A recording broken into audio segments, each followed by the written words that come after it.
পৃথক গোর্খাল্যান্ডের দাবিতে রাজ্যের ওপর চাপ বাড়াচ্ছে মোর্চা। শনিবার থেকে অনির্দিষ্টকালের বন্ধের ডাক দিয়েছে তারা। জিটিএ থেকে পদত্যাগ করেছেন বিমল গুরুং। কিন্তু এই পরিস্থিতিতে রাজ্য যে কোনো মতেই নতি স্বীকারে নারাজ তা স্পষ্ট করে দিলেন মুখ্যমন্ত্রী মমতা বন্দ্যোপাধ্যায়।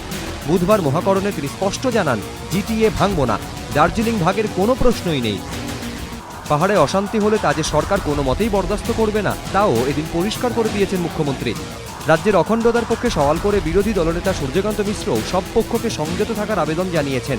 পাশাপাশি তার কটাক্ষ, শুধু মহাকরণ থেকে যুদ্ধ ঘোষণা করে এই সমস্যার সমাধান হবে না।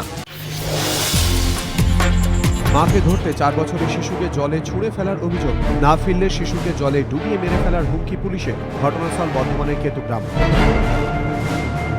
ঘটনার সূত্রপাত মঙ্গলবার সন্ধ্যে স্থানীয় বিল্লেশ্বর গ্রাম পঞ্চায়েতে জেতার আনন্দে পটকা ফাটাচ্ছিলেন সিপিএম কর্মী সমর্থকরা। অভিযোগ, সেই সময় স্থানীয় তৃণমূল নেতৃত্বের নির্দেশে গ্রামে আসে পুলিশ এবং র্যাব। বেশ কয়েকটি বাড়ি ভাঙচুরের পাশাপাশি ব্যাপক মারধর করা হয় মহিলাদের। অভিযোগ, প্রাণে বাঁচতে এক মহিলা সিপিএম সমর্থক যখন নদীর জলে ঝাঁপ দেন তখন তার শিশুকে জলে ফেলে দেয় পুলিশ। যদিও অভিযোগ অস্বীকার করে অতিরিক্ত পুলিশ সুপার তরুণ হালদার জানিয়েছেন, অভিযোগ পেয়ে গ্রামে পুলিশ গিয়েছিল কিন্তু মহিলাদের ওপর অত্যাচার করা হয়নি। তবে অভিযোগ পেয়েছি, তদন্ত করে দেখা হবে। সব অভিযোগ অস্বীকার করেছেন স্থানীয় তৃণমূল বিধায়ক শেখ সানা আজম। ঘটনাস্থল হাওড়ার শালকিয়া। বালিকার পরিবারের দাবি, মঙ্গলবার সন্ধ্যে 6:30 নাগাদ তিনকড়িনাথ বসু লেনে ওই কিশোরীকে একটি নির্জন জায়গায় শ্লীলতাহানি করেন স্থানীয় এক যুবক। কিন্তু অভিযুক্তকে চিনতে পেরে চিৎকার করে বালিকা। অভিযোগ, তখনই কেরোসিন তেল ঢেলে বালিকাকে পুড়িয়ে মারার চেষ্টা করেন অভিযুক্ত। ঘটনার পর অগ্নিদগ্ধ অবস্থায় বেশ কিছুক্ষণ রাস্তাতেই পড়ে থাকেন ওই বালিকা। পরে স্থানীয়রা তাকে হাওড়া হাসপাতালে ভর্তি করেন। পরে অবস্থার অবনতি হওয়ায় তাকে এসএসকেএমে নিয়ে আসা হয়। স্থানীয়দের অভিযোগ, ওই এলাকায় নিয়মিত দাপিয়ে বেড়ায় দুষ্কৃতীরা, কিন্তু সবকিছু দেখেও নিষ্ক্রিয় পুলিশ।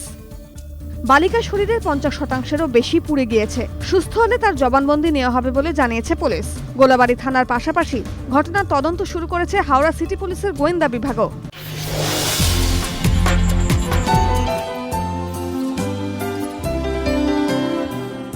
বাবার সঙ্গে একাধিক কনসার্টে যোগ দিয়েছেন।